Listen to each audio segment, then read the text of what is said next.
Okay, I'm gonna do a close-up of the dipper tray, which you can see right there, the little dents that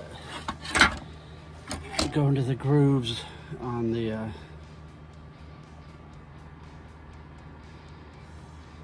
that's a dipper tray.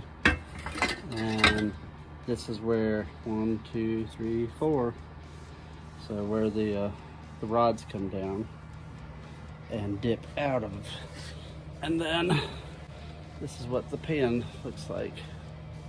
And on this pan, I know in the Les Andrews book, he says this spring mounts to the bottom of the oil pump, but on this, the spring seems to be mounted in the oil pan.